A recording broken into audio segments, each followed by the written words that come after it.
في مننا اللي قبض في مننا اللي لسه ما قبضش. لو لسه بقى ما خدتش المصروف كده ومحتاره هتجيبي اكل ايه وتعملي اكل ايه، تعالي بقى اقولك النهارده هنعمل ايه. هنعمل منيو اكلات تحفه جدا ان شاء الله تعجبك. يلا بقى نقول بسم الله. واول حاجه هنا هنعمل السجق البلدي اللي هو السجق الشرقي الجميل بتاع الجزارين دوت. 300 جرام لحمه. هتعملي احلى سجق لولادك بجد تحفه. ان شاء الله هتلاقي الوصفه عندك على القناة بالتفصيل. يبقى أول أكلة معانا كده من 350 جرام أو 300 جرام لحمة هنقدر نعمل أحلى سجق وأضمن وأنضف من الشارع بكتير جدا جدا. انا عملته هنا بقى سندوتشات. طبعا شوحته بعد ما جمدته في الفريزر وحطيت له بصل وطماطم وفلفل الوان وفلفل اخضر. تقدري تعملي سندوتشات، تقدري تعملي كده وتغمزيه بالعيش جنب بطاطس محمره، جنب مكرونه احنا عملناه وعملنا جنب بطاطس محمره وكان زي العسل بجد ما شاء الله اللهم بارك. و300 جرام لحمه عليهم نسبه من الدهون حلوه قوي. هنا كمان تاني أكلة معانا كان عندي رول كده اللحمة اللي هو العرق الكداب، كنا عاملينه في التفريزات بتاعة رمضان. خش برضو شوفي الوصفات، من كيلو الا ربع لحمة مفرومة عملنا وصفات حلوة كتير ومن ضمنها العرق دوت حلو قوي قوي قوي. طلعته كده وشوحته، عملت له صوص ديمي جلاس وشوحت له بصلايه كده وظبطته، عملت له مكرونه جنبيه مكرونه بالطماطم وكانت اكله حلوه قوي برضو. ده اقل من نص كيلو لحمه مفرومه طبعا بكتير. هنا بقى تالت أكلة معانا عملنا الب... ال... اللهم صل على النبي، حواوشي البطاطس. حاجة كده تحفة أكنك بجد بتاكلي حاجة مشوية حلوة أوي. بطاطس مسكت البطاطس كده ورحت بشراها وفلفل أخضر وطماطم مع التوابل وشوحت بقى كل الكلام الحلو دوت. وبعدين هحشي الرغيفة بتاعتي. تقدري بقى تعملي جنبيه ايه، عملتي جنبيه سلطة طحينة وعملتي جنبيه جرجير وكانت أكلة تحفة جدا. عملت هنا 8 ترغيفة والرغيف حلو ما شاء الله مليان. تقدري بقى تعملي مرة كده مرة كده، مرة لحمة يعني أكلة باللحوم أو بفراخ، ومرة أكل اقتصادي وتمشي دنيتك. والحمد لله على فضل ونعمة بتاعت ربنا، ودايما مستورين كده يا رب اللهم امين. وما شاء الله الاكل شكله تحفه ويشهي. وحطيت لها فحمايه وكان طعمه تحفه وشوحته كده على البوتاجاز وكان زي العسل. هنا بقى احط له فحمايه ورشيت له حبه بقدونس. وهتعملي جنبيها برضو ممكن تاكلوه كده وجنب الطحينه زي ما قلت لك والجرجير. وممكن كمان تعملي جنبيه شويه مكرونه برضه هيبقى حلو قوي.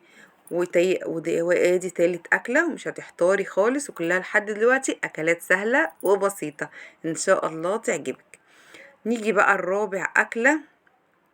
ده منظره كده زي ما وريتك، ممكن تقدري تدخليه الفرن وتقدري تعمليه في الطاسه كده على البوتاجاز زي ما انا عملته. وعملت الطحينه الاقتصاديه التحفه دي وجرجير. خش بقى شوفي الفيديو بالتفصيل، طحينه كمان هتعجبك قوي قوي. هنا بقى كان عندي شوربه في الفريزر، نزلتها وزودتها ميه وحطيتها على البوتاجاز كده تغلي وحطيت لها ملح وفلفل ومكعب ماجي. وهنا عملتي بقى شوية خدتي كده شوية عملتي بيهم ملوخية، وعملتي محشي كرنب ومحشي بتنجان ومحشي كوسة. وكان الاكل زي العسل. عندك بقى مفرزه بقى كرنب في الفريزر طلعي، والبتنجان بقى رخيص جدا في السوق دلوقتي. وكمان لو عندك صلصه مفرزاها هيبقى اكل ايه سهل وبسيط وكمان مش مكلف، وكمان هيبقى نص الحاجه عندك في الفريزر.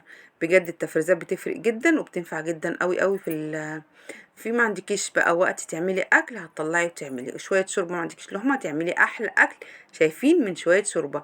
عملت كمان الرقاق الطري دوت او العيش السوري، قطعته كده مثلثات وكان عندي بواقي لحمه مفرومه متعصجه وبواقي فراخ متعصجه ولفيته وحطيته في الفرن ودهنته سمنه ودخلته الفرن وطلع بالمنظر الجميل ده. وعملت عصير جوافه ساعتها وادي المخلل بتاعنا. واحنا الفيديو ده كان في رمضان وكان اكل زي العسل بألف هنا وشفا. مش لازم كل يوم فراخ ولحمه، كل نعمه من عند ربنا. وهنيجي هنا بقى دلوقتي وهنعمل احلى طاجن مسقعه في الدنيا. معايا بتنجان ومعايا فلفل ومعايا بطاطس قطعتهم كده وهبدأ اقليهم. وبعد كده هعمل بقى الصلصة القمر بتاعتهم ديت بطشة الخل والثوم وهرصهم كده وادخلها الفرن. عندك معلقتين لحمة متعصجة حطي، ما عندكيش هو كده كان قمر وزي العسل جنب شوية جرجير جنب شوية مخلل وبألف هنا وشفا. وكانت برضو أكلة جميلة جدا. نيجي بقى الأكلة اللي بعديها. هاتي نص كيلو بانيه وتبليه واحشي بقى جوه كده جبنه موتزاريلا، فلفل الوان، وقفليه كده بالخله وشوحيه كده في معلقه السمنه. طبعا مش لازم كل مرة نقليه او نشويه او كده، لا الوصفة دي تحفة وهتعجبك جدا جدا، جربيها بجد حكاية. انا شوحته كده واعمل له صوص بشاميل خفيف على البارد كده على طول وسريع، وبعد كده هدخلها الفرن. هترشي على وشها شويه جبنه موتزاريلا، ما عندكيش هترشي رشه سمنه، هتحطي شويه قشطه. حلو جدا. اهم حاجه ان احنا هنديله صدمه بس كده على البوتاجاز، وبعدين هنحط عليه البشاميل وهنرش عليه شوية اي مادة دهنية زي ما قلتلك، وهيطلع زي العسل.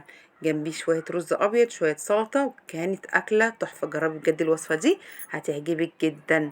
ما شاء الله اللهم بارك. دوت نص كيلو بانيه. غيري ونوعي كده وشكلي لولادك عشان يحبوا الاكل وما يزهقوش من الاكل، واهم حاجه تقدميه بشكل حلو قوي كده علشان يعجب ولادك.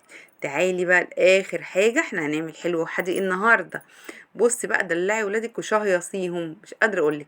هنا بقى اكله، هاتي لفه جلاش ب15 جنيه، وهاتي بواقي الجبن بتاعتك من التلاجة، جبنه قريش، جبنه رومي، على شويه جبنه موتزاريلا، على قرنين فلفل رومي، شويه زيتون لو عندك. ما عندكيش كده حلو قوي، حطي كل البواقي اللي عندك وفرجيها كده. حطيت نص لفة الجلاش وحطيت فيها الحشوة ديت. طبعا دهنت سمنة بين كل طبقتين، وكمان هسقيها كده من فوق شوية لبن.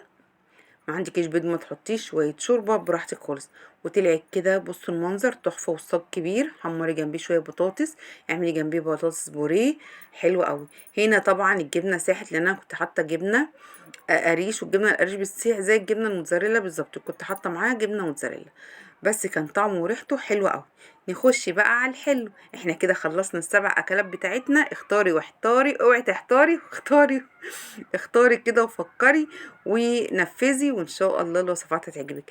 هنا جبت كوبايه شعريه، شوحتها في معلقه سمنه او زبده، حطيت نص لتر كده من الحليب، وحطيت سكر، وحطيت معلقه كريم شانتيه دوبتها كده في شويه لبن، ورشه كده من الفانيليا.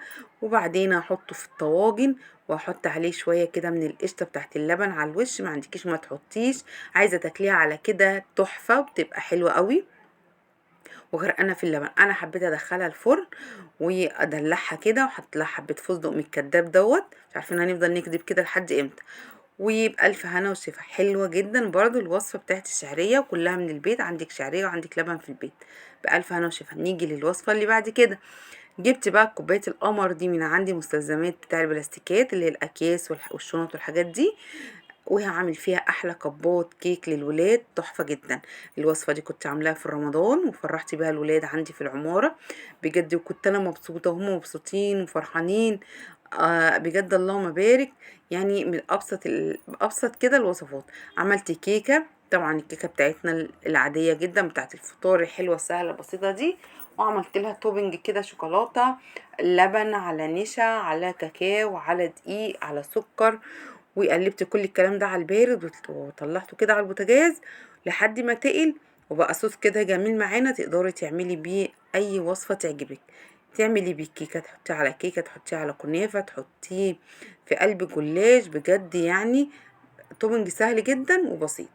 عملت كده بعد الكيكة ما طلعت معانا، ورحت كده زينتها بقى بالتوبنج التحفة القمر ده. وحطيت لهم كمان، كنت جايبه لهم كده كريسبي، حطيت لهم على الوش كريسبي. والتوبنج ده كان طعمه تحفة جدا. تقدري كمان تعملي الكيكة بالايه، بالشوكولاتة. وبس كده. اختاري بقى وانزلي كده لو في وصفة ولا وصفتين عجبوكي. متنسيش تعملي لايك وتشتركي في القناة وتفعلي الجرس عشان يوصلك كل جديد، واشتركي عندي ونوريني عشان القناة تكبر بيكو. وما تنسنيش كده في دعوة حلوة ليا ولولادي ولكم بالمثل، وربنا يحفظ أولادكم جميعا ويحفظ أولادنا اللهم أمين. اعملي لهم بقى كده وصفتين حلويات كده في الأسبوع مع شوية فاكهة، والدنيا هتمشي. وهنا كان عندي معالق حطيتها، وبجد كنت فرحانة جدا وانا بعمل كده. اعملي كده برضو، الحاجات دي هتنفعك جدا في الفطار وفي العشاء. وبألف هنا وشفا على قلبكم، واقولك مع السلامة.